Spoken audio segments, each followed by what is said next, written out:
ನಮಸ್ಕಾರ ವೀಕ್ಷಕರೇ. ಭಾರತ ರಾಜಕೀಯ ಅಂದ್ರೆ ಅದು ಬಿಜೆಪಿ ಹಾಗೂ ಕಾಂಗ್ರೆಸ್ ಅನ್ನೋದು ಸಾಕಷ್ಟು ದಶಕಗಳಿಂದ ಕಾಮನ್ ಆಗಿದೆ. ಆದ್ರೆ ಈಗ ಬರ್ತಾ ಇರೋ ಸುದ್ದಿ ಭಾರತ ಅಂದ್ರೆ ಕೇವಲ ಇದೆರಡು ಪಕ್ಷಗಳು ಮಾತ್ರ ಅಲ್ವೇ ಅಲ್ಲ, ಈ ಸಾಲಿಗೆ ಸೇರೋದಕ್ಕೆ ಇನ್ನೂ ಎರಡು ಬಲಶಾಲಿ ಪಕ್ಷಗಳು ರೆಡಿ ಆಗ್ತಾ ಇವೆ ಅನ್ನೋದರ ಸಿಗ್ನಲ್ ಸಿಗ್ತಾ ಇದೆ.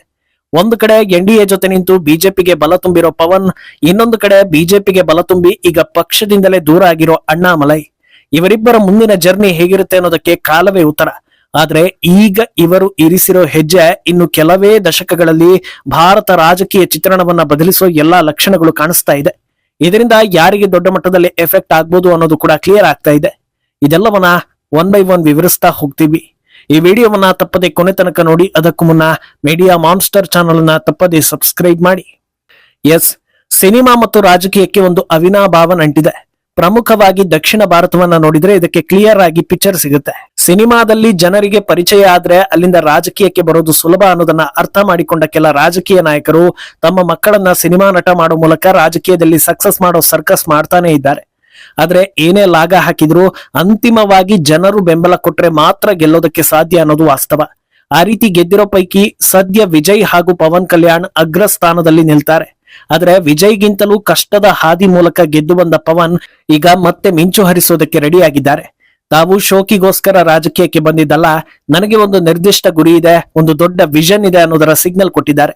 ಸದ್ಯ ರಾಜಕೀಯದ ಮೇಲೆ ಜಾಸ್ತಿ ಗಮನ ಹರಿಸ್ತಾ ಇರೋ ಪವನ್ ತಾವು ರಾಜಕೀಯಕ್ಕೆ ಸೂಕ್ತ ವ್ಯಕ್ತಿ ಅನ್ನೋದನ್ನ ಆಲ್ರೆಡಿ ಪ್ರೂವ್ ಮಾಡ್ಕೊಂಡಿದ್ದಾರೆ. ಅವರ ಮಾತು ಎಲ್ಲಾ ವಿಚಾರಗಳಲ್ಲೂ ಉತ್ತರ ಕೊಡೋ ರೀತಿ, ಇವರು ಟೈಮ್ ಪಾಸ್ಗೆ ಬಂದಿರೋದಲ್ಲ, ಎಲ್ಲವನ್ನು ತಿಳ್ಕೊಂಡೇ ಬಂದಿದ್ದಾರೆ ಅನ್ನೋದು ಆಲ್ರೆಡಿ ಗೊತ್ತಾಗಿದೆ. ಆದ್ರೆ ಈಗ ಪವನ್ ಇನ್ನೂ ಒಂದು ಹಂತ ಮುಂದಕ್ಕೆ ಹೋಗಿ ತಮ್ಮ ಪಕ್ಷವನ್ನ ಬೆಳೆಸೋ ಕಡೆಗೆ ಗಮನ ಹರಿಸ್ತಾ ಇದ್ದಾರೆ. ಇದುವರೆಗೆ ಬಂದಿದ್ದ ಸ್ಟಾರ್ಗಳು ತಮ್ಮ ತಮ್ಮ ರಾಜ್ಯದ ಜನರ ಶಿಳ್ಳೆ ಚಪ್ಪಾಳೆ ಜೊತೆಗೆ ಒಂದಷ್ಟು ವರ್ಷ ಆಡಳಿತವನ್ನ ನಡೆಸಿ ನಿರ್ಗಮಿಸಿದ್ರು. ಆದ್ರೆ ಪವನ್ ಈಗ ಇಡೀ ಇಂಡಿಯಾವನ್ನ ಟಾರ್ಗೆಟ್ ಮಾಡ್ತಾ ಇದ್ದಾರೆ. ಜನಸೇನಾ ಅನ್ನೋದು ಕೇವಲ ಆಂಧ್ರ ಅಥವಾ ತೆಲಂಗಾಣಕ್ಕೆ ಸೀಮಿತ ಆಗಿರೋ ಪಕ್ಷ ಅಲ್ವೇ ಅಲ್ಲ, ನಮ್ಮ ವ್ಯಾಪ್ತಿ ದೊಡ್ಡದಿದೆ ಅನ್ನೋದನ್ನ ತೋರಿಸೋದಕ್ಕೆ ರೆಡಿಯಾಗಿದ್ದಾರೆ. ತಮ್ಮ ಕುರ್ಚಿ ಮೇಲೆ ಮಾತ್ರ ಕನಸು ಕಾಣದೆ ಕಾರ್ಯಕರ್ತರನ್ನ ಮುಂದೆ ಬಿಡೋದಕ್ಕೆ ರೂಪುರೇಷೆಯನ್ನ ರೆಡಿ ಮಾಡ್ಕೊಂಡಿದ್ದಾರೆ. ತಮ್ಮ ಪಕ್ಷವನ್ನ ಬಲಪಡಿಸೋದಕ್ಕೆ ಹೊಸ ಬ್ಲೂ ಪ್ರಿಂಟ್ ರೆಡಿ ಮಾಡಿರೋ ಪವನ್ ಪಕ್ಷಕ್ಕಾಗಿ ದುಡಿಯೋ ಕಾರ್ಯಕರ್ತರನ್ನ ಮುನ್ನೆಲೆಗೆ ತರೋದಕ್ಕೆ ರೆಡಿಯಾಗಿದ್ದಾರೆ. ಒಂದು ಬಲಿಷ್ಠ ಸಂಘಟನೆಯನ್ನ ನಿರ್ಮಿಸೋ ಸಲುವಾಗಿ ಕಾರ್ಯಕರ್ತರಿಗೆ ರ್ಯಾಂಕಿಂಗ್ ವ್ಯವಸ್ಥೆ ಮಾಡ್ತಾ ಇದ್ದಾರೆ. ಸದ್ಯ Jana Sena party structure captains information collection committees ರಚಿಸುವ ಮೂಲಕ ತಮ್ಮ ಜನಸೈನಿಕರ ಕಾರ್ಯವೈಖರಿಯನ್ನ ಗಮನಿಸೋದಕ್ಕೆ ಮುಂದಾಗಿದ್ದಾರೆ. ಇಂಟ್ರೆಸ್ಟಿಂಗ್ ವಿಷಯ ಅಂದ್ರೆ ಇದನ್ನ ಖುದ್ದು ಪವನ್ ಹತ್ತಿರದಿಂದ ಮಾನಿಟರ್ ಮಾಡಿ ಕಾರ್ಯಕರ್ತರನ್ನ ಗುರುತಿಸೋ ಕೆಲಸವನ್ನ ಮಾಡೋದಕ್ಕೆ ಮುಂದಾಗಿದ್ದಾರೆ. ಪ್ರತಿ ಪಾರ್ಲಿಮೆಂಟರಿ ಕ್ಷೇತ್ರಗಳಲ್ಲಿ ಒಬ್ಬ ಸೀನಿಯರ್ ಅಬ್ಸರ್ವರ್ ನೇಮಕ, ಸ್ಥಳೀಯ ಸಮಸ್ಯೆಗಳ ಕಡೆಗೆ ಗಮನ ಹರಿಸೋದಕ್ಕೆ 3 ಸೀನಿಯರ್ಗಳ ನೇಮಕ, ಆಯಾ ಕ್ಷೇತ್ರದಲ್ಲಿ ಯಾರು ಪಕ್ಷದ ಮೆಂಬರ್ಶಿಪ್ ಅನ್ನ ಹೆಚ್ಚಿಸ್ತಾರೋ ಅವರಲ್ಲಿ 3ರನ್ನ ಸಾಧಕರು ಅಂತ ಗುರುತಿಸಲಾಗುತ್ತೆ. ಆ ಸಾಧಕರ ಪೈಕಿ ಸುಮಾರು 28 ಕಾರ್ಯಕರ್ತರನ್ನ ಗುರುತಿಸಿ ಅವರಿಗೆ ವಿಶೇಷ ಜವಾಬ್ದಾರಿಗಳನ್ನ ನೀಡೋ ಕೆಲಸ ಆಗುತ್ತೆ. ಆಯ್ದ ನಾಯಕರನ್ನ ಪಕ್ಷದ ಪ್ರಮುಖ ಕಚೇರಿಯಲ್ಲಿ ಸಲಹೆಗಾರರಾಗಿ ನೇಮಿಸೋ ಕೆಲಸ ಆಗುತ್ತೆ.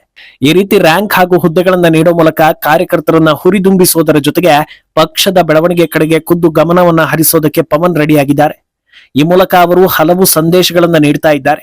ಅದರಲ್ಲಿ ಮೊದಲನೆಯದ್ದು, ಜನಸೇನಾ ಕೇವಲ ನಮ್ಮ ಫ್ಯಾಮಿಲಿಗೆ ಸೀಮಿತವಾಗೋ ಪಾರ್ಟಿ ಅಲ್ವೇ ಅಲ್ಲ, ಬದಲಾಗಿ ಕಾರ್ಯಕರ್ತರ ಪಾರ್ಟಿ ಅಂತ. ಅಲ್ಲದೆ ನಾಳೆ ದಿನ ಹೆಚ್ಚಿನ ಕ್ಷೇತ್ರಗಳಲ್ಲಿ ಕಂಟೆಸ್ಟ್ ಮಾಡಬೇಕು ಅಂದಾಗ ಅಲ್ಲಿ ಗೆದ್ದುಕೊಂಡು ಬರುವಂತ ಸಾಮರ್ಥ್ಯ ಇರೋ ಲೀಡರ್ ಬೇಕು. ದೇಶದಲ್ಲಿ ಸದ್ಯ ರನ್ನಿಂಗ್ ನಲ್ಲಿರೋ ಸಾಕಷ್ಟು ಪ್ರಾದೇಶಿಕ ಪಾರ್ಟಿಗಳು ನಡೆಯೋದು ಯಾರು ಜಾಸ್ತಿ ದುಡ್ಡು ತಂದು ಕೊಡ್ತಾರೋ ಅವರಿಗೆ ಟಿಕೆಟ್ ಅಂತ.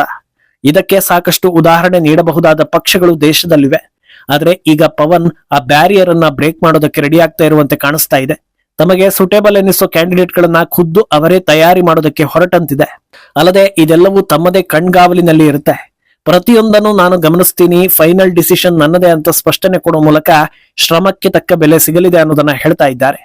ಯಾಕೆ ಇದು ಗಮನ ಸೆಳೆಯೋ ವಿಚಾರ ಆಗುತ್ತೆ ಅಂದ್ರೆ, ಸದ್ಯ ಬರ್ತಾ ಇರೋ ಹೊಸ ಲೋಕಲ್ ಪಾರ್ಟಿಗಳಾಗ್ಲಿ ಅಥವಾ ಆಲ್ರೆಡಿ ಅಸ್ತಿತ್ವದಲ್ಲಿರೋ ಪ್ರಾದೇಶಿಕ ಪಕ್ಷಗಳಾಗ್ಲಿ ಈ ರೀತಿ ಆರ್ಗನೈಸೇಷನ್ ಅರ್ಥಾತ್ ಸಂಘಟನಾತ್ಮಕವಾಗಿ ಬೆಳೀತಾ ಇರೋದು ವಿರಳಾತಿ ವಿರಳ. ಬಹುತೇಕ ಪ್ರಾದೇಶಿಕ ಪಕ್ಷ ಹುಟ್ಟಿದ್ದು ಜಾತಿ ಅಥವಾ ಒಂದು ಸಮುದಾಯದ ಆಧಾರದ ಮೇಲೆ. ಅವರೆಲ್ಲ ಎಷ್ಟು ಹಾಯಾಗಿದ್ದಾರೆ ಅಂದ್ರೆ, ನಮ್ಮ ರಾಜ್ಯದಲ್ಲಿ ಇಷ್ಟು ಕ್ಷೇತ್ರಗಳಲ್ಲಿ ನಮ್ಮ ಜಾತಿ ಬಲ ಇದೆ, ಇಷ್ಟು ಕಡೆ ಸ್ಪರ್ಧೆ ಮಾಡಿದ್ರೆ ಇಷ್ಟು ಸೀಟ್ ಬಂದೇ ಬರುತ್ತೆ, ಯಾವ್ದಾದ್ರೂ ಒಂದು ರೀತಿಯಲ್ಲಿ ಡಿಸೈಡರ್ ನಾವೇ ಅನ್ನೋ ಹಾಗೆ ಆದ್ರೆ ಬಯಸಿದ್ದನ್ನ ಪಡೆದು ಹಾಯಾಗಿರ್ಬೋದು, ನೋ ಟೆನ್ಷನ್ ಅನ್ನೋ ರೀತಿ ಇದ್ದಾರೆ. ಆದ್ರೆ ಜನಸೇನಾ ಎಲ್ಲಾ ಬ್ಯಾರಿಯರ್ ಗಳನ್ನ ದಾಟಿ ನ್ಯಾಷನಲ್ ವೈಡ್, ಪ್ರಮುಖವಾಗಿ ದಕ್ಷಿಣ ಭಾರತದಲ್ಲಿ ಹೊಸ ಶಕ್ತಿಯಾಗೋ ಕಡೆಗೆ ಚಿತ್ತ ನೆಟ್ಟಂತಿದೆ. ಇನ್ನೊಂದೆಡೆ ತಮಿಳುನಾಡಿನಲ್ಲಿ ಅಣ್ಣಾಮಲೈ ಕೂಡ ತಮ್ಮ ಹೊಸ ರೀತಿಯ ದಾರಿ ಮೂಲಕ ಹೊಸ ರಾಜಕೀಯ ಶಕ್ತಿಯನ್ನ ರೆಡಿ ಮಾಡ್ತಾ ಇದ್ದಾರೆ.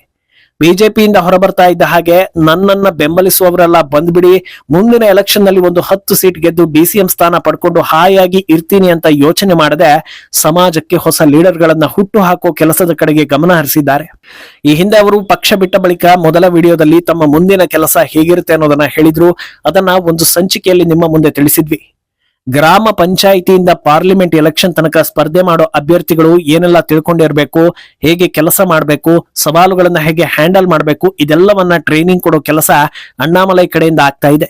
ಅಲ್ಲಿಗೆ ದಕ್ಷಿಣದಲ್ಲಿ 2 ಶಕ್ತಿಗಳು ಇನ್ಮುಂದೆ ಎಲ್ಲಾ ಲೋಕಲ್ ಪಕ್ಷಗಳನ್ನ ಡಾಮಿನೇಟ್ ಮಾಡೋ ಸಾಧ್ಯತೆ ದಟ್ಟವಾಗಿದೆ.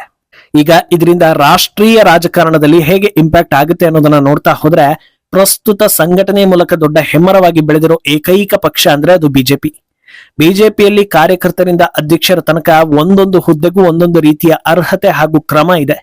ಅದನ್ನ ಹೊರತುಪಡಿಸಿ ಈಗ ಒಂದು ವ್ಯವಸ್ಥಿತ ಸಂಘಟನೆ ರಚಿಸೋದಕ್ಕೆ ಜನಸೇನಾ ಹಾಗೂ ಅಣ್ಣಾಮಲೈ ಮುಂದಾಗ್ತಾ ಇದ್ದಾರೆ. ಈ 3 ಪಕ್ಷಗಳ ಹಾರ್ಡ್ ಕೋರ್ ಥೀಮ್ ಅಂದ್ರೆ ಅದು ರಾಷ್ಟ್ರೀಯತೆ. ಅದರಿಂದ ಒಂದು ವೇಳೆ ಬಿಜೆಪಿಗೆ ದಕ್ಷಿಣದಲ್ಲಿ ದೊಡ್ಡ ವೇದಿಕೆ ಸಿಕ್ಲೇ ಇಲ್ಲ ಅಂದ್ರೆ 2 ಪಕ್ಷಗಳು ಆ ಸ್ಥಾನವನ್ನ ತುಂಬಬಹುದು ಅನ್ನೋದನ್ನ ಊಹಿಸಬಹುದಾಗಿದೆ.